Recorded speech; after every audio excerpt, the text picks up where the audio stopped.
Let there be light. Aha! Now you can see me. Now can you hear me? Oh, and you can hear me too. How about that? So welcome to Will's Place. I don't know if the logo is up there or good places. I feel like the scarecrow. Anyway, let me see if anyone. Oh, it looks like a couple of people have had some comments. If you're on YouTube and it looks bad, feel free to bail out and come back to Facebook. It looked pretty funky when I checked it out. So, oh, well, it sounds great. That's good. Seema, hello. God bless you. And Sarah and Rudy, this is great. This is awesome. Got the whole gang. So, here we go. Tonight's theme was going to be kissing. And then I realized, well, when was the last time that I kissed a girl?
Loopers are very tricky, this thing that I'm using calling a looper. I'm not sure how well you guys can hear me. Tell me on the chat whether you can hear me okay.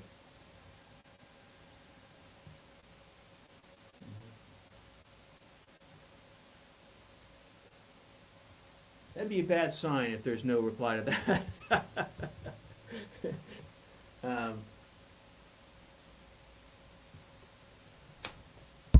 Now you can hear me fine. Who are you kidding? Quit playing these tricks on me. Michael must be behind this. Michael, I knew it. I'm going to try something with a high level of difficulty. Mostly high because I only thought of it right before it went on, which is usually a bad idea. You hear me okay? Thank you, Seema. I shouldn't have yelled like that. There's a baby downstairs. This place is like the most fertile building in Cambridge. There's baby, baby, baby, and baby. It's like, you know, creepy.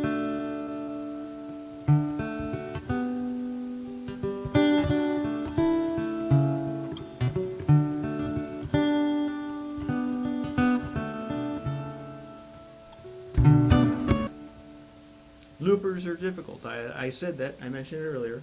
I'm going to put a little sign across the back, actually, a banner.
I got it right that time. I actually got it to like time and end.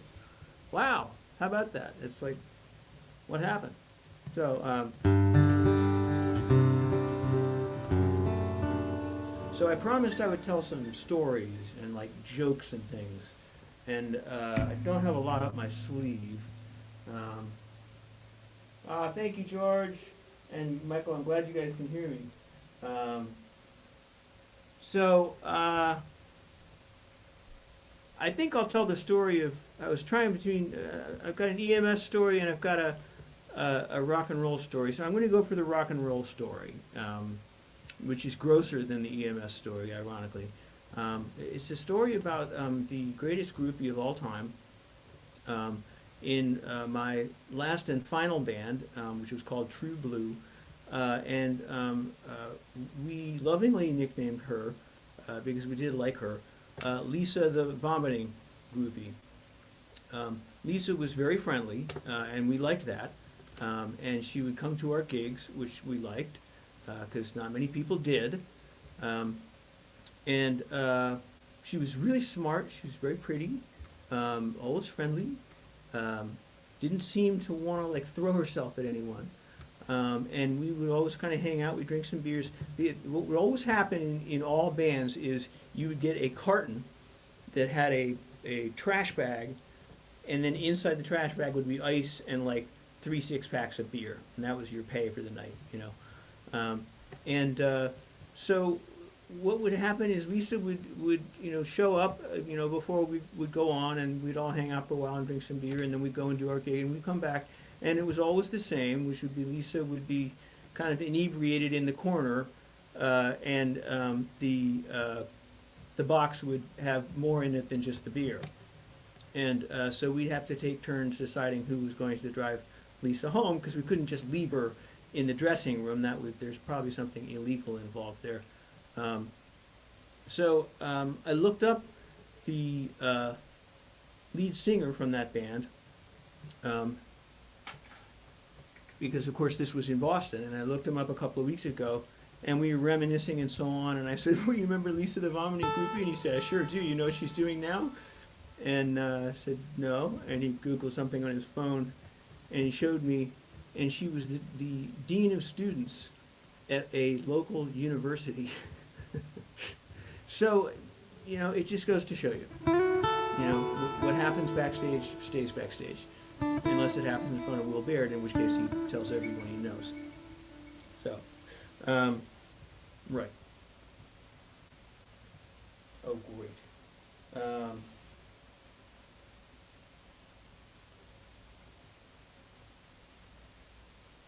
I'm having a brief technical problem, which it will take me less than 5 minutes to solve. If you please indulge me, I would be very grateful. I'd put on some background music, but I don't know how to do that. So if you could please stand by, I'd be very grateful.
Well, I guess you did get some background music now, didn't you?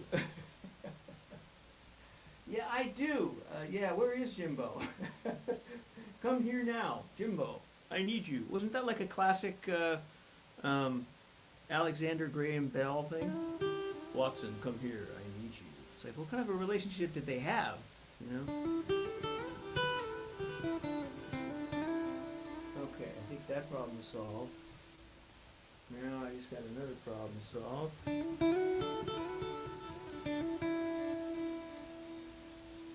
that will be it. Okay. So we're going to dial back. Um, now, yeah. Now, yeah. This is a song which is about sex. It was written by Patti Smith and Bruce Springsteen, and for some reason, for the first 20 years, Springsteen kind of went, "Why don't you take the song and like just you take it?" And when you listen to the bridge of the song, you realize why. Is she kind of goes off in a very strange way.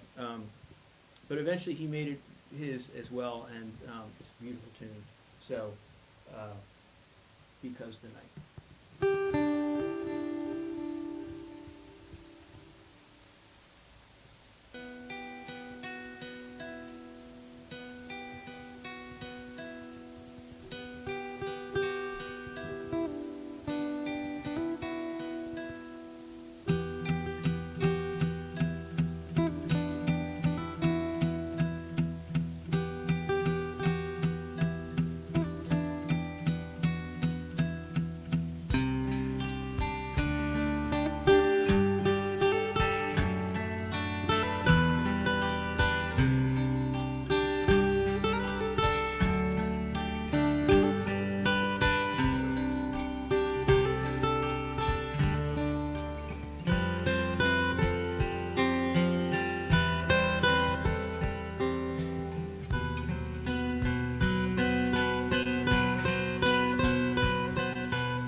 Okay, the blue cable, the blue one.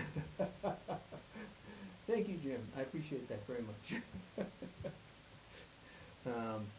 Okay, so some people look for a kiss, the theme of the night, through sex. And other people look for meaning, kisses in life by wandering. And this is a classic folk song, which doesn't involve kissing.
So, I'm sorry. Sorry you guys lost me, Sarah. I've been feeling lost for a long time, so, welcome. uh,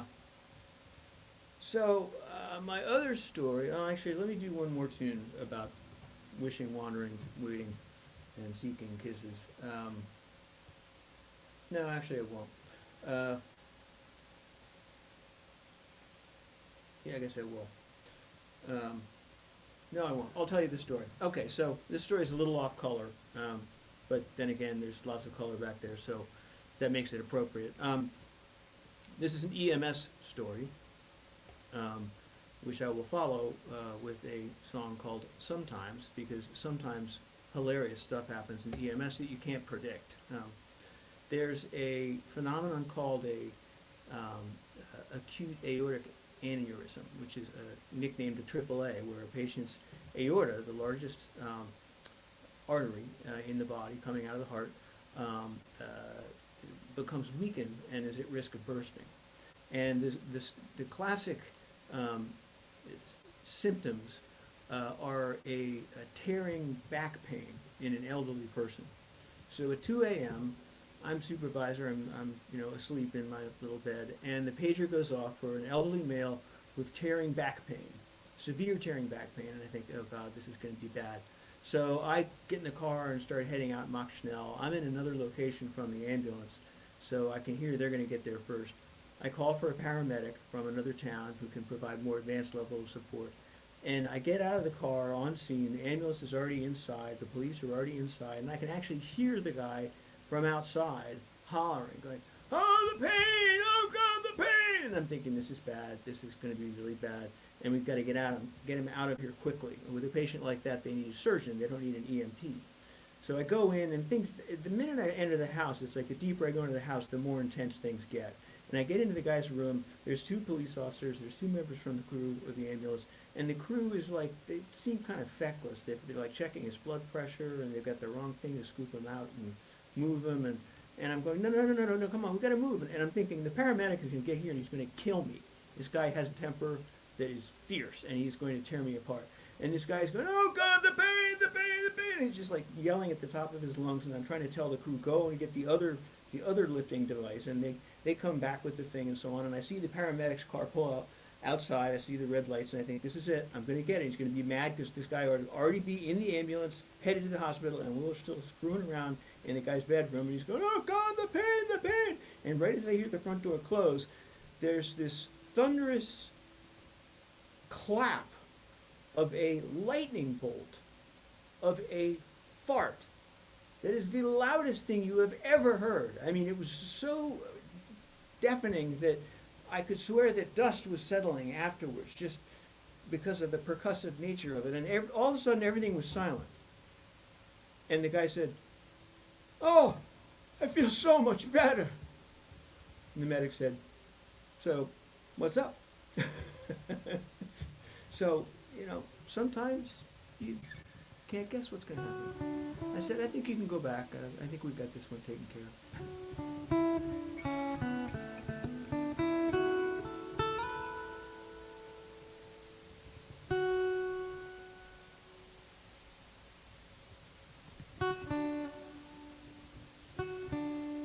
I'm going to end on this tune, and I'm actually going to end the same way I started.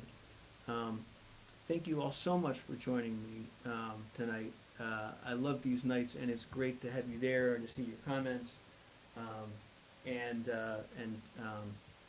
to be able to enjoy these songs with you. And I look forward to the chance to actually do it like face to face soon, as soon as possible. So.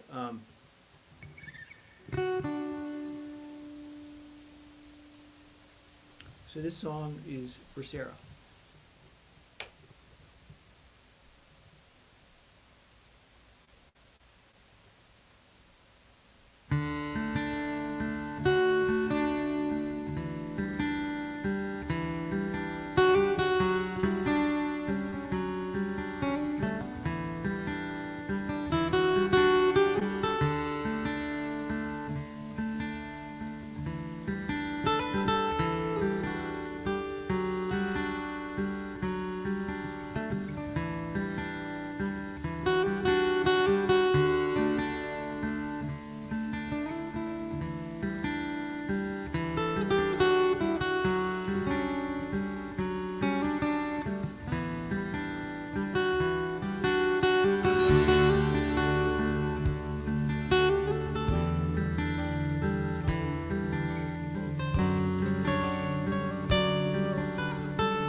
Good night, everybody. Thank you so much. Good night, and have a great week. I hope I'll see you next week at 8 o'clock at Will's Place.